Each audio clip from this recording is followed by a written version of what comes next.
Large parts of Asia are getting old before they get rich. Even poorer countries must start planning for an aging population. A bulge in a country's working age population is a blessing. Lots of workers support relatively new children and retired people. So long as the labor market can absorb a surge of job seekers, output per head will rise. That can boost savings and investment, leading to a higher economic growth, more productivity gains, and development shall lift off.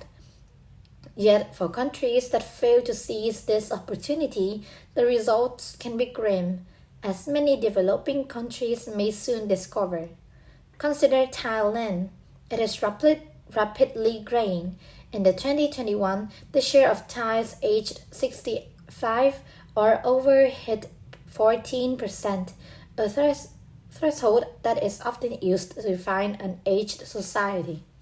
Soon, Thailand will, like Japan, South Korea, and the most Western countries, see a dwindling supply of workers and, without extraordinary measures, flagging productivity and growth. Yet, unlike Japan and the rest, Thailand, with a GDP per person of just $7,000 in 2021, is not a developed country. It has got old before it has got rich.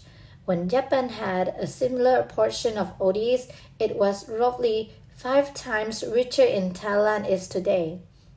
That is a big obstacle to Thailand's future development.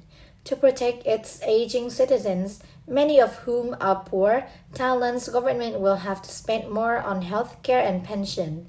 This will make it harder to invest in productivity boosting skills and infrastructure.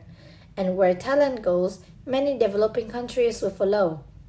In Asia, where the problem is most advanced, Indonesia and the Philippines are also likely to become aged societies at lower income levels than was the case in the rich world. Sri Lanka, where the average income is a third lower than Thailand's, will become aged by 2028. Countries that age before growing rich have failed to seize the demographic opportunity, or age out of it too rapidly, or suffered both problems. Before 1960 and 1996, just before the Asian financial crisis, Thailand's economy grew at an average annual rate of 7.5%. That was impressive, but below Japan's double-digit clip in its boom years. Meanwhile, thanks to the improving life expectancy and other factors, Thailand has aged fast. The share of oldsters in its population doubled, from 7% to 14% in 2 decades. It took Japan 24 years to undergo the same change, America 75, and much of Western Europe over a century. Rapid aging and slower growth are widespread in the developing world. Vietnamese are about half as rich as Thais and aging even faster.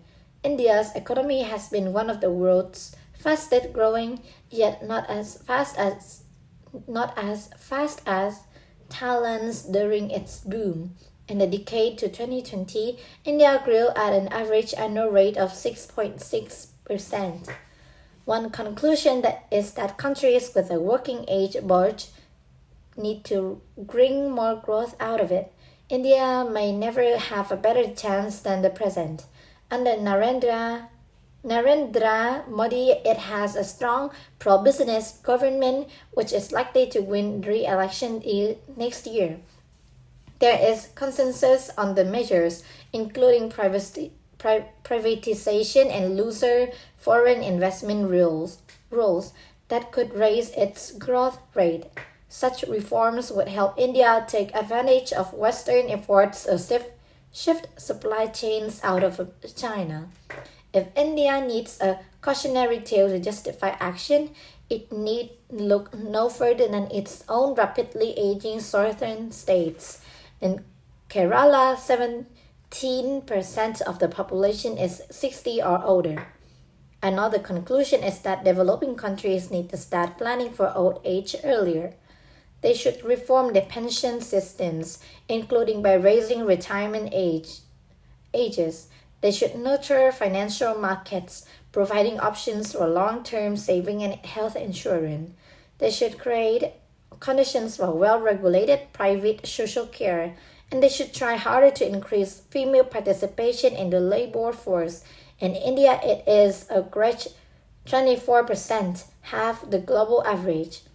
Getting more women into jobs would extend the demographic dividend and help deal with the fact that women live longer than men but tend to have more migrate savings and pensions, and so are vulnerable in old age.